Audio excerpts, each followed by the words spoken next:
Welcome to TMZ Live. Harvey Levin here. Charles here. Congratulations to the newlyweds, although even though they're supposedly getting married, they're not really getting married because they got they're married already in the United married. States way before this.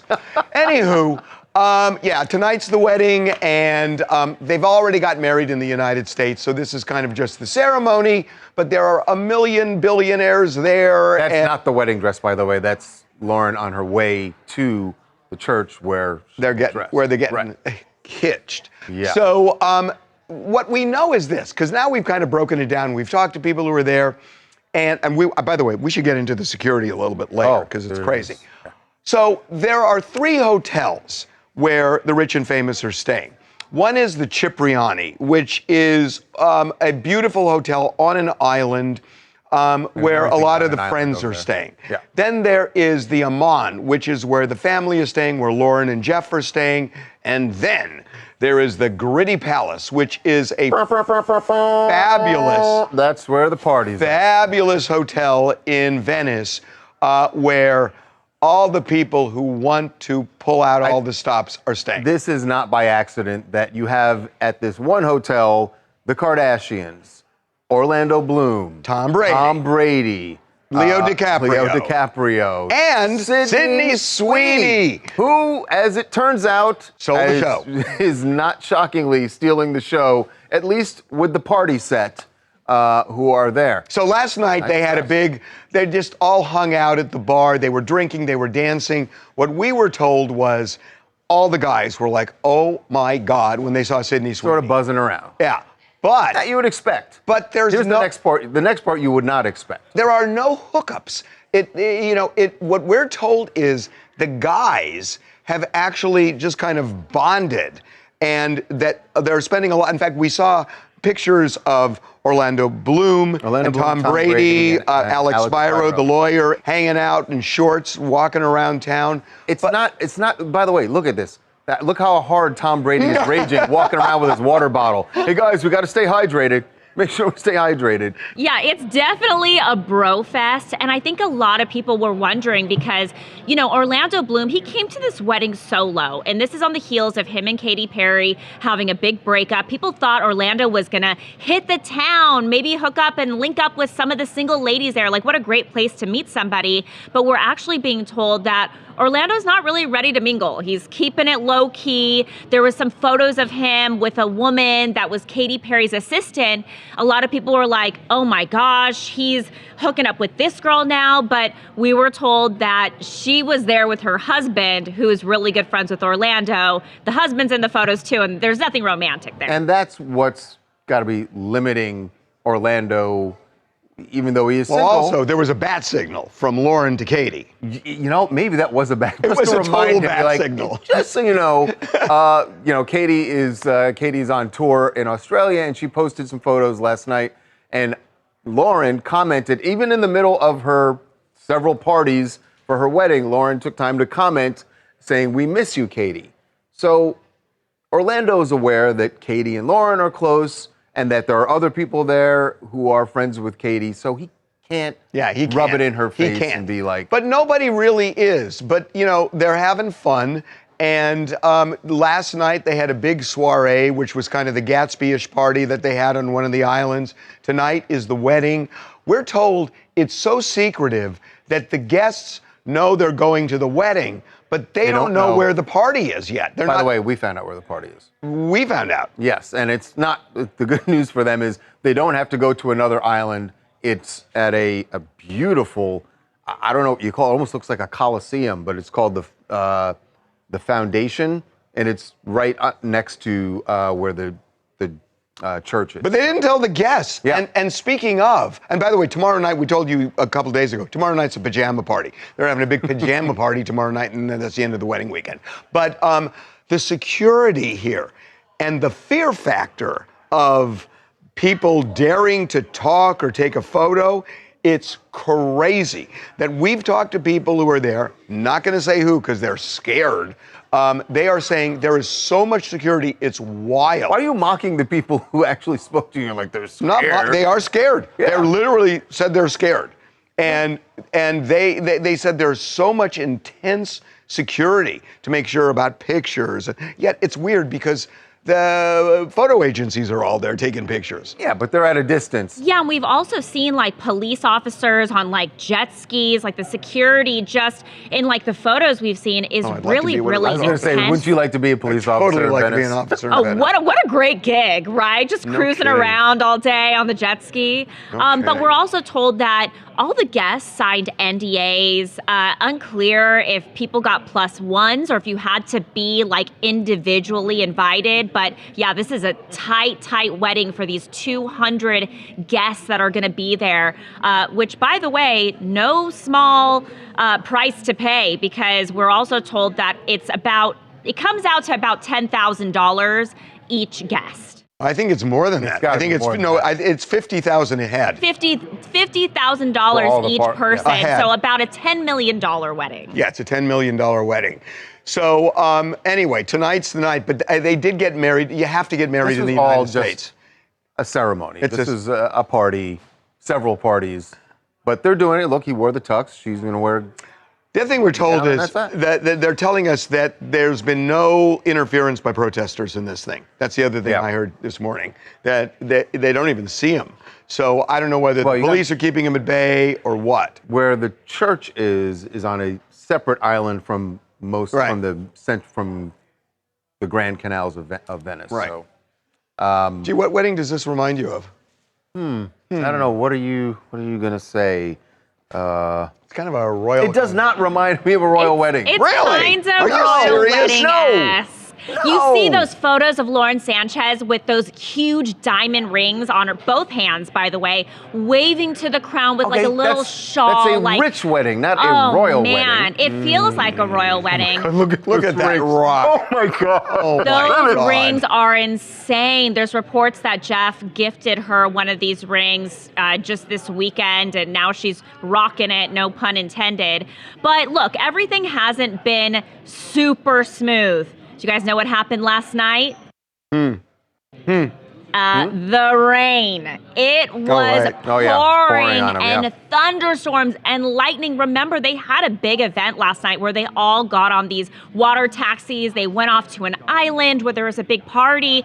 I mean, gotta imagine it was just pouring at this thing. I know, Harvey. I know what you're thinking. Harvey, you are watching it going, someone slipped. Someone slipped. No. Someone slipped. I'm not saying slip, but I gotta say. But you gotta be, it's that's like a concern if you're walking out in high heels and you're on these cobblestones and it's wet. It's a little bit funny. A little funny, but here's the thing. It's smooth sailing from here on out. It's like in the 80s for the rest of the weekend. Sunshine, so the fun's over. Hi, my name is Pravi from Florida, and now that the rain has cleared up, this is looking to be one of the biggest weddings of the decade when it comes to the A-list guest list alone. And with over $50,000 potentially being spent on each guest, it looks as if Jeff and Lauren are going absolutely all out for a star-studded event. And it's still giving Love Island Venice when you think about the bachelors like Tom Brady. Oh, please, this is not Love Island. Well, we thought I'm it could have watching been. Love Island. We This thought is it could not have been, Love but it Island. turns out it's not. It's not. There is, by the way, some controversy back here in the States. I just talked to some people who are, moverish and shakerish in town, and they're saying moverish and shakerish. They're saying, ugh, They didn't get invited? Well, my part may be that, but part saying it's a little garish. I'm just hearing. Yeah, I'm just telling you the truth. Everyone who thinks it's garish is not there. Right? Taking a break. Yeah. When we come back, it is closing arguments. Diddy's turn. His attorneys are now making their case why he should be acquitted. And this has a lot to do with the police, bedroom police.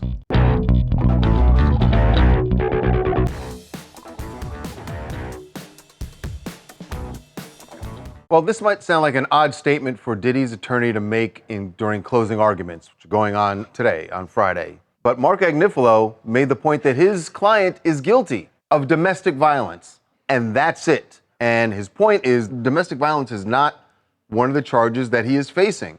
And his point is the government, the rest of them, of the charges, he says the government has not made that beyond a reasonable doubt. Well, but he also, what he is talking now about is, and as we speak, as the Mark Agnif is doing closing, is that he's talking about the motivation behind this case. He is saying that, and looking at the jury and saying that you should be worried. This is Mark Agnif talking.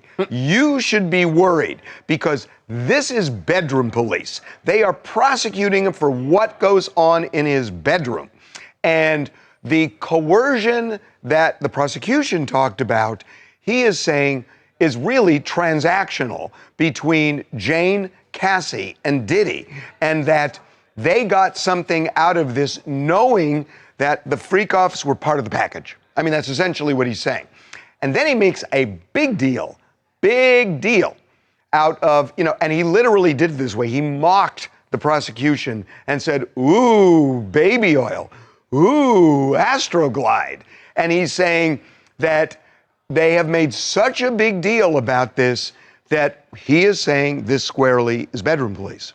Well, no, I know that's what he's doing. No, I know he did, and I get that that's kind of the card that they have to play, and there may be even some truth to that, but it kind of ignores a lot of testimony. There was a lot of testimony that had nothing to do with baby oil. But here's what he's saying, because I think this is a really important point.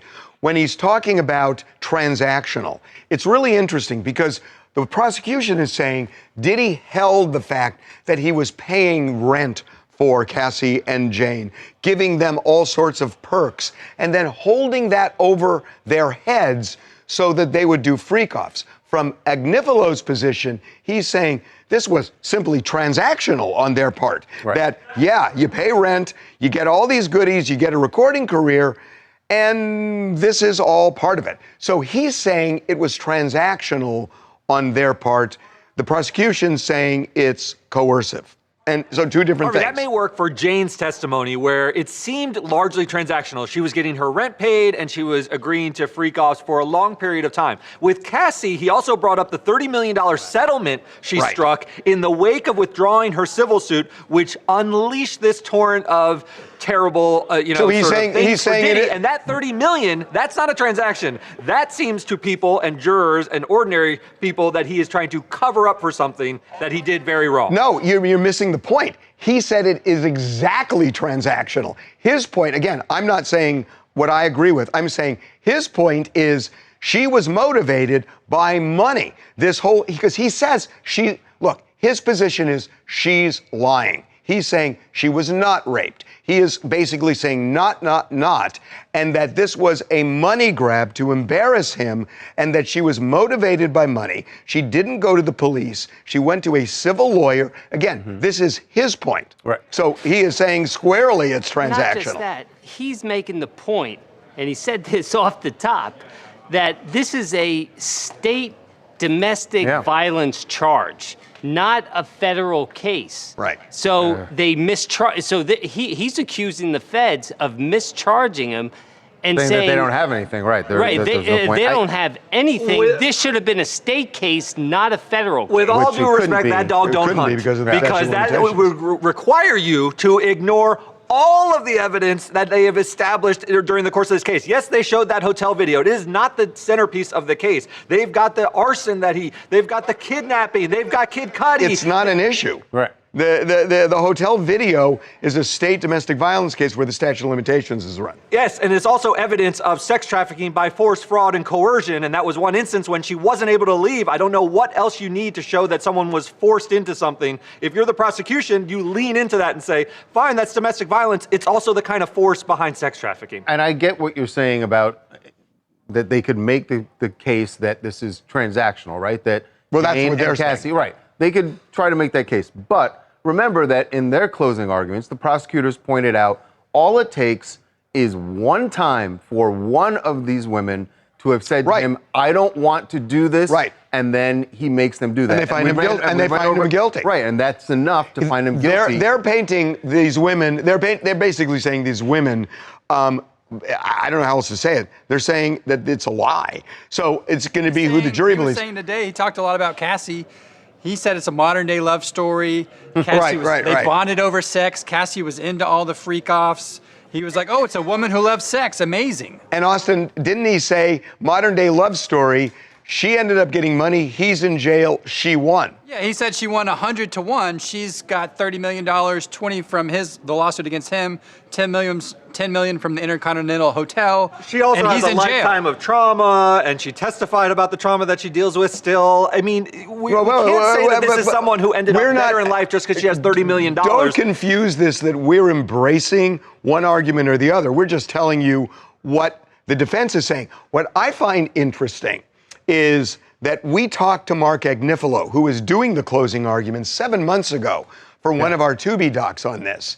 And, you know, Charles and I were talking about this a few minutes ago, that he has not wavered from his position even 7 months back. A lot of what you are hearing, what he's saying in closing arguments, he said to us several months ago. This is the government scrutinizing his businesses are fine. Scrutinizing the taxes, he pays his taxes. He does everything right. What's the last vestige? We're gonna go into his bedroom. We're gonna go into his bedroom because maybe we don't like the way he's having sex. Here's a man who has made some of the most important businesses owned by a black man. Run, owned, created, founded. The vision was that of a black man. What have we done? We have reduced him, not everyone, but a large amount of our society, to being a monster. That should make us shake in our boots. It's funny because that's the exact argument he makes 7 months later before the jury. Right. So you could look at that and go, what he's basically, the reason he hasn't changed is because he's saying the government hasn't shown anything that would make me change that argument that I made several months ago. So, can I ask a question? What did you guys think of raising the specter of race in closing arguments? I don't think it's been. We haven't heard it yet. Well, he hasn't done that yet. He hasn't done it yet. We don't know if he's going to do it. That part he hasn't done yet. He absolutely did. He said they were trying to take down a successful black man. Oh, he did do that. In his closing argument. So he did that. He did exactly what he did in the Tubi doc. Wow, he did it. I was wondering if he was going to do it. Yeah, that's amazing. Wow. We will see. I mean, I have no idea how the jury is going to react. Hi, I am Ash from Atlanta, and in my opinion, the defense is trying to downplay some really serious stuff by calling it relationship drama. Just because something happens in a private bedroom doesn't mean that it isn't harmful or illegal. You know, I have no idea how the jury's going to react to this. No idea. The only thing that I think is I can't imagine, with all the debate we've been hearing from on all sides here, that they're all going to say, "Oh yeah, we all agree." At least at the beginning. There's definitely got to be one or two holdouts at minimum. You would think. Yeah. Okay, we're taking a break. All right. When we come back with the Bezos wedding taking over Venice, what does it actually mean for the city of Venice, for the people who have shops there, restaurants? Do they benefit from this? We're going to follow the money over in Venice with our buddy Damon John when we come back. TMZ's got every freaking thing. Big celebs, big stories, big events. Justin Timberlake made Portland kids' dream come true by joining a bike bus ride. And they always listen to Justin Timberlake. Cry me a river when they fall. It's TMZ.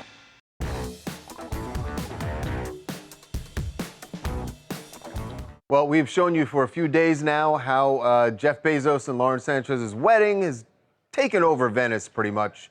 And as the wedding is going on, I think as we speak right now. Right now, well, fake wedding.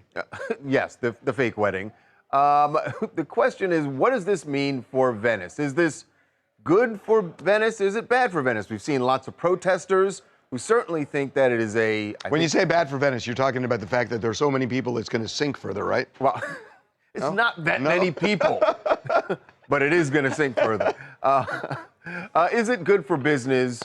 Does Venice need the help? We heard from one of the water taxi companies that it had been a slow season. Right, which shocked me, by the way. Yeah, so maybe this is good, or I think it depends on who you are. It depends on who you are, which we're going to get into right now. We're going to follow the money, Italian style, this week with our good buddy Damon John, who is not in Italy, I don't think. But he's got a connection to billions. He does. Well, aside from him. Aside from himself. Yeah. Wow, I'm at the Uncharted event here in the Hamptons where there's billions of dollars there, a lot of founders, a lot of funding in there. Thank you to Michael Loeb. This is actually the Billions house. Wow, that is so cool. Yeah, finally a good connection. Remember, I was on Billions. I don't even remember when I was, but I think it was season 5, episode 3, 3 minutes into. You don't really about remember. 4.5 Hey, can I minutes ask you? Can I ask you a question? If that Yeah. really is the house where they did Billions, how come the internet connection sucks? Well, because the house is as big as, I don't know. Hello, yeah. That's Okay, let's get into it. All right, let's get to Italy. So here's the thing. Here's our recon. There are a ton of people there, and they're staying at fancy schmancy hotels. So there's a boom for the hotels that they're staying at, For for those sure. hotels, But yes. but most cities, including Venice, they have little shops that tourists buy $10 T-shirts, and $40 this and $20 that.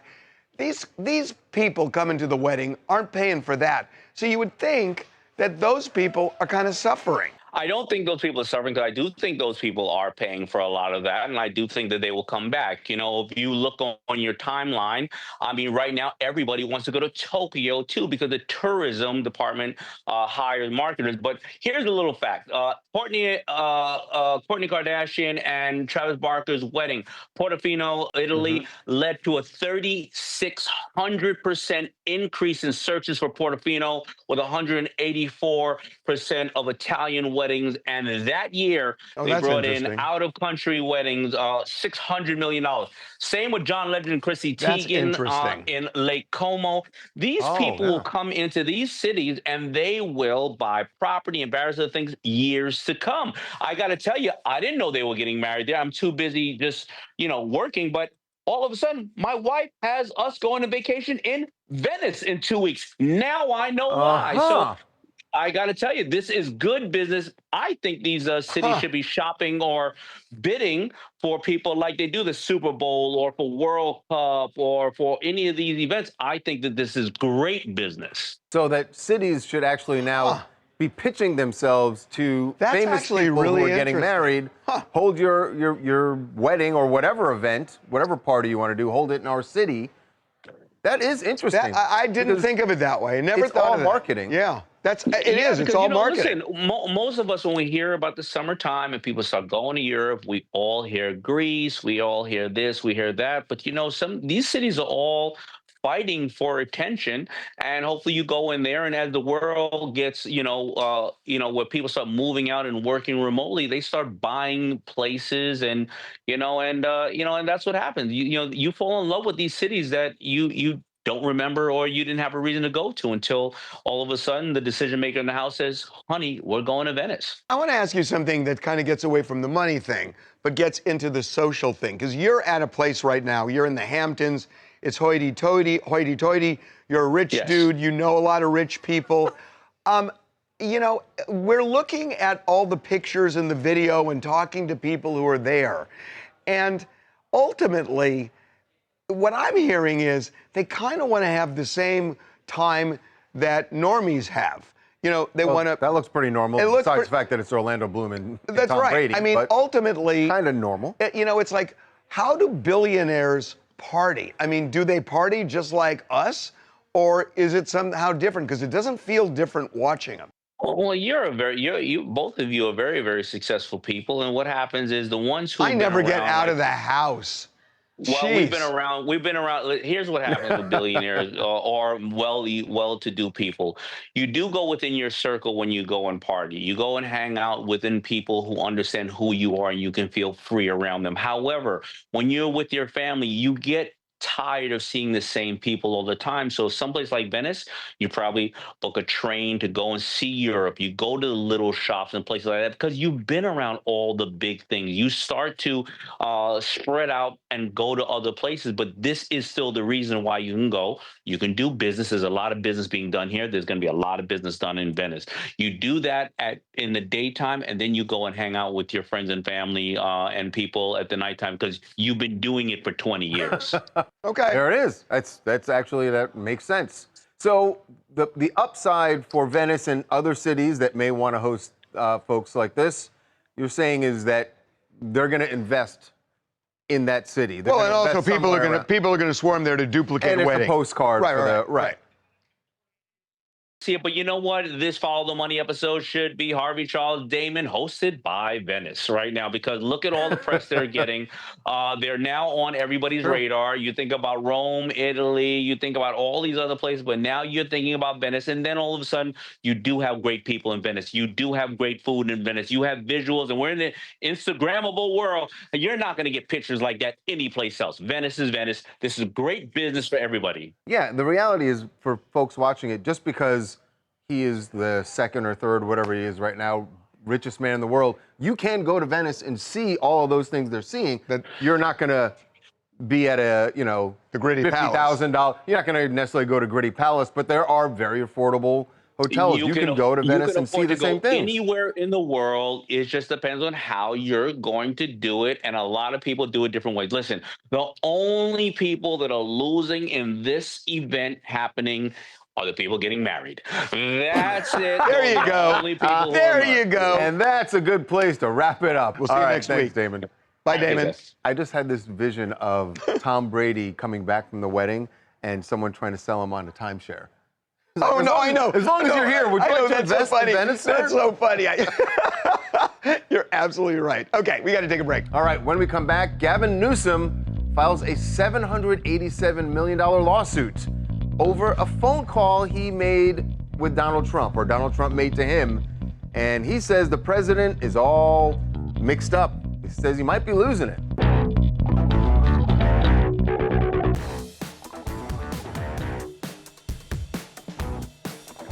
Welcome back to TMZ Live. California's governor, Gavin Newsom, is really upset about a report about his conversation, his phone call with President Trump earlier this month. Upset to the tune of $200 and some odd million.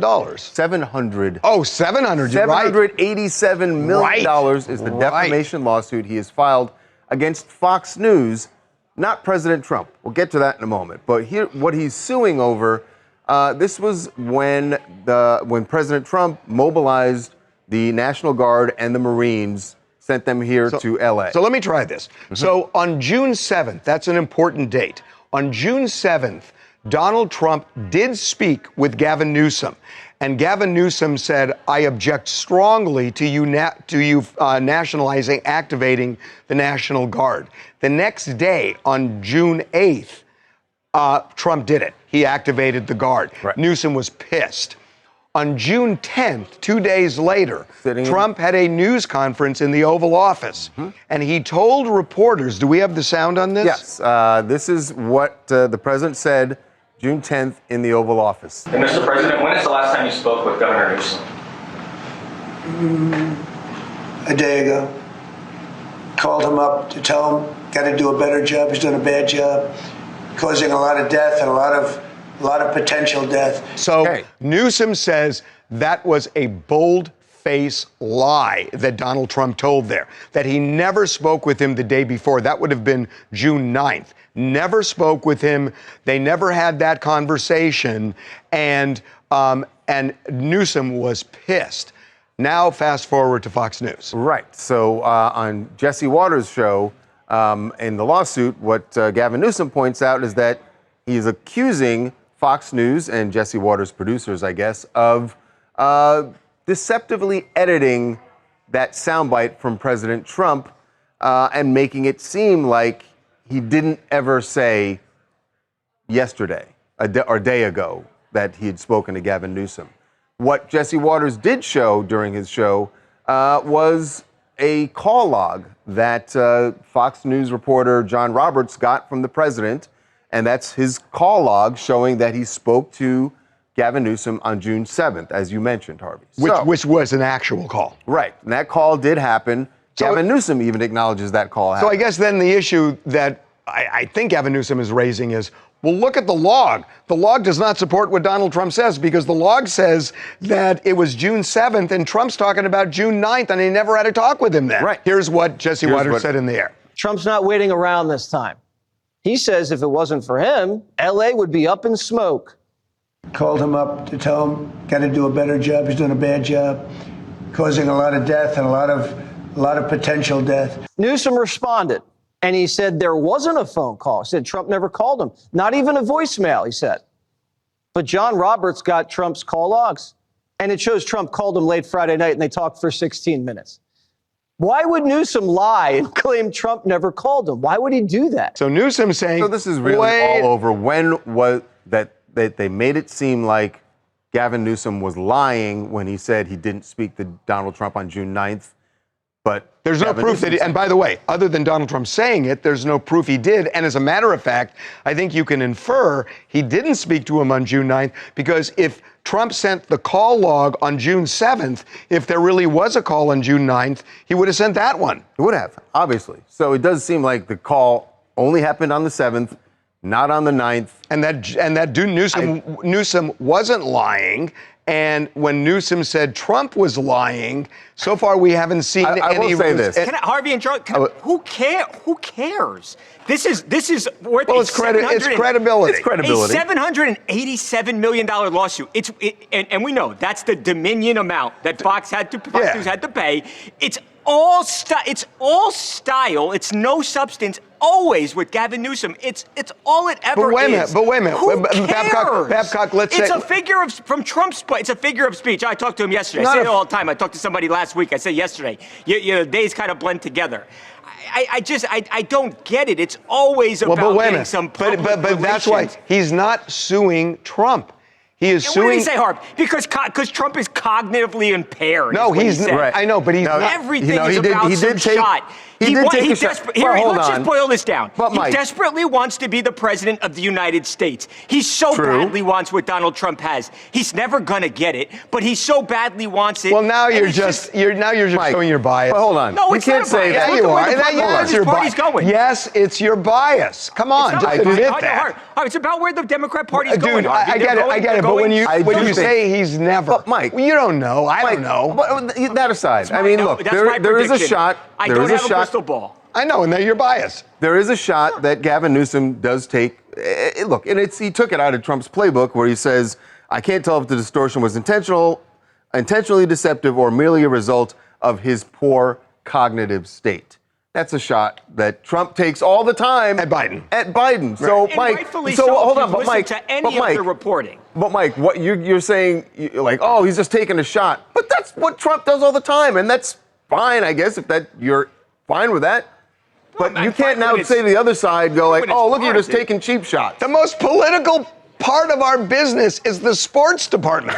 What's happened here? What has happened here? Babcock is like... I don't know what you're talking about. I have no idea what you're talking about.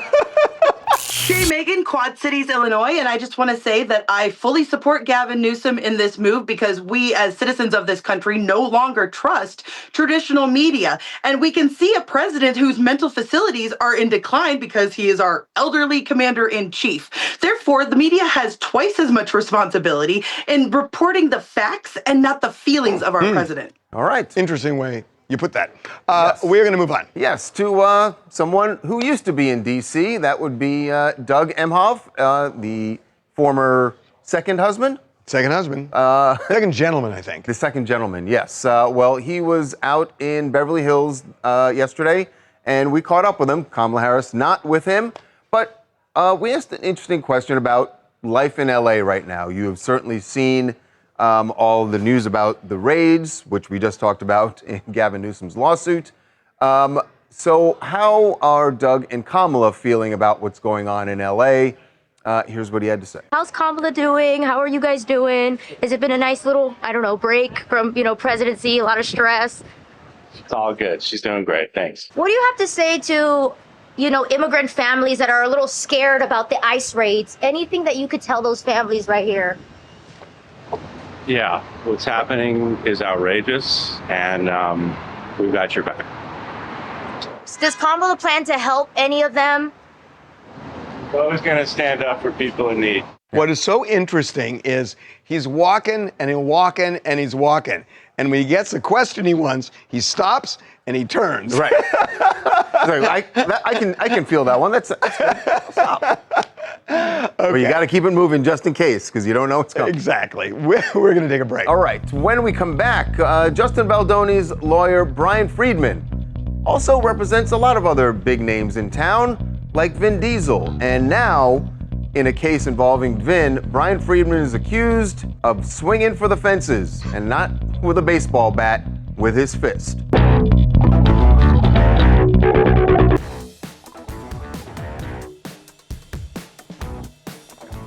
Brian Friedman's name we have heard a lot over the last 6 months because he is the lawyer, of course, who is representing Justin Baldoni. But it is one of his other famous clients that has him making headlines now because of an allegation that Brian Friedman kind of got hot during a deposition. Got real hot and got physical during a deposition. This is a lawsuit involving Vin Diesel. Brian Friedman is there representing Vin, and the opposing counsel was expecting Vin Diesel to be there to sit for this deposition. Vin Diesel did not show up, and that's when things got heated. Now, according to this lawsuit that's been filed, it got so heated that Brian Friedman got in the face. Allegedly. Yeah, this is just in the lawsuit. Got in the face of the opposing counsel and called him some names, some words we can't use here. And Think of a cat. Yes. Think of a cat, exactly. And then decided he was going to give him one and actually swung at the opposing counsel. Allegedly. Allegedly. This is... But Brian Friedman, by the way, is not having this. No, I'm sure he's going to have a much different version of what went down. But to read it in this lawsuit, you just go like, is this what happens at depositions? Depositions are way better than what happens in court. Well, hey, this kind of thing happens. Depositions get heated. I have never seen where people are throwing punches, but expletives are tossed. You know, you try and get them to go off the record. So they walk out of the room. You walk out of the room, but the key is you try and get the court reporter to go off the record and the videographer to go off the record. Then you can say whatever you want. But You're if they right. keep you on the record, you're in trouble. Jason, you're right. And usually in these celebrity depots, they do videotape them. Almost always. So there's going to be video of this. So either he did or he didn't, right? Yeah, I would think this is the next You mission. would think that opposing counsel who's filed this lawsuit would have attached it, maybe. Would say, we've got the video. But you didn't say that. Interesting, huh? Did not say that in the lawsuit. I don't believe it's a lawsuit. I think this is a motion to compel and to get sanctions. That's my understanding of where we are in this entire thing. It's a motion to compel, but there is a lawsuit underlying the whole thing, right? I mean, that's why they were sitting for the depot, right? The lawsuit underneath it involves Vin Diesel, right? There's a lawsuit, and these papers specifically are just a motion for Although, can I ask you, Jason, Yeah. the sanctions could be one of two things. It could be the alleged swing or Diesel not showing up. Yes, I think I'd have to look up further, Harvey, to see what the papers say. Impose monetary sanctions of $5,300 for the willful abuse of the discovery process. So it seems like it was not the swing. Yeah. It was just not bringing Vin Diesel. Yeah, but in the meantime, Judge, well, why would punch is free? If it really happened, the punch you get for free. Yeah, but that's right. If it really happened, why wouldn't you add money for a swing? Oh, you don't want to be that kind of lawyer. You don't want to be the guy who's complaining. He put it in the papers, Jason. No, I mean, he's already called you a. So. Hi, Stacey Shayna. I think this is highly unethical and this is a horrible look on the profession. As a lawyer, Brian Friedman should know better, and I would expect that he would get sanctioned and reprimanded from the bar of his state. Again, we don't know that it even happened. We don't know that it happened. Yeah, I mean... But it is a wild allegation and hell of a story in a lawsuit. Indeed. Okay, we're taking a break. When we come back, Brad Pitt on the heels of a burglary at his home here in LA. He is business as usual, getting ready for F1 over in Japan. Does not seem the least bit concerned about the burglary.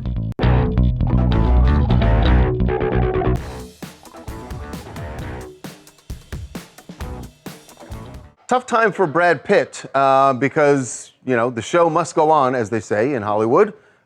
He happens to be in Japan, where he is getting ready for the premiere of F1. Which I cannot wait to see. I know. It looks really so good. So good. But in the middle of doing that work, and it is work for him, his home was burglarized here in LA. And I gotta think that whoever was behind this certainly had the knowledge that he is on this worldwide media tour. Of course. But you got to wonder, too, about security, you know, with what's going on in L.A. Right. When you leave town like that, wouldn't you want to make sure I don't know what he did or didn't do. Yeah. I don't know. But he doesn't seem the least, but we don't know how much was taken or what was taken from his house at this point. But whatever it is, Brad is keeping a somewhat a brave face because he's over there just mugging for the camera, doing what he's got to do to promote the movie. I mean, what's he going to do otherwise when you think about it? Yeah, he's not going to, I mean, there's no point in like racing back to LA. Whatever was taken was taken. Right. I want to go back to the house for a second. Brad Pitt. And by the way, it looks like they went in through a glass door. Right, because you see the wood there. Yeah. So that's like a 50s kind of 50s house, which is a thing here with, there are architects, very famous architects. In fact, Charlie Neff in our office, her grandfather was one of the great architects in LA, Wallace Neff. But that house is a real classic type house. Brad Pitt is considered one of the best kind of remodels, architect / designer type people in this city. He is remarkable at it. When I saw that he's done it here, he's done it in New Orleans. He's amazing. He is amazing. He's just fantastic. Just needs better security. Hi, I'm Nadja from New Rochelle, New York, and my first question is, did celebrities think that the bling ring was like a work of satirical fiction? I feel like they don't take their break-in seriously enough for as often as it happens. I mean, granted, like you said, he can't come back from Japan, but better security would probably be good considering But what do you do? Do you have to hire somebody to sit there 24 hours a day, 365 days a year?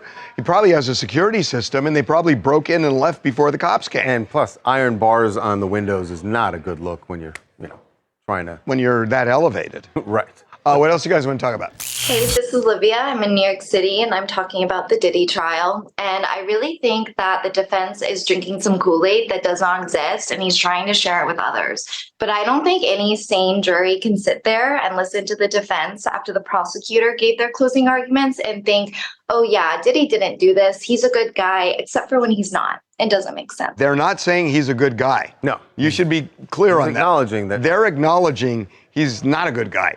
He's just not as bad as the prosecution is. Well, hasn't committed those crimes. Maybe other crimes. Right. Not those crimes. Yeah. One more.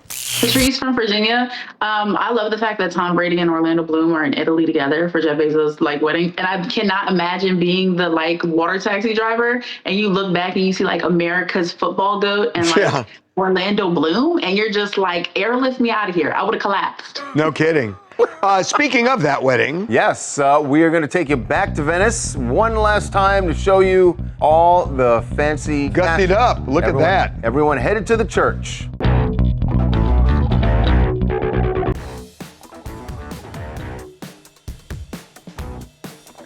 So, quick update on that story we told you with Brian Friedman, Justin Baldoni's lawyer, who's also Vin Diesel's lawyer, accused of taking a swing at an opposing lawyer. He says BS. Didn't happen, that he never punched the guy. The other guy actually got in Brian's face. According to our sources connected to Brian, what we're told is that Brian did not swing, didn't do anything in return. Okay, the wedding. The wedding. So, we are now getting to see what everyone's wearing to church. Got some photos in from Venice.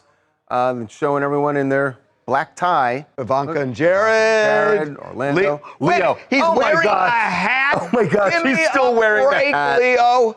Jeez. There's Kim. Kim and Chloe. And Oprah's in there. Oprah there too. Yeah. By the way, I've seen a lot of photos of Oprah. Where's Gail? No, Gail's there. Tom Brady. There you go. Oh, and all black. All black. Oh, that's a sharp look. Huh. That is a sharp look. You know why he's wearing all black, right? He's part owner of the Raiders now. Oh, I thought it was because he didn't hook up with Sydney Sweeney. Okay, guys. Have a great wedding, everybody. We'll see you Monday.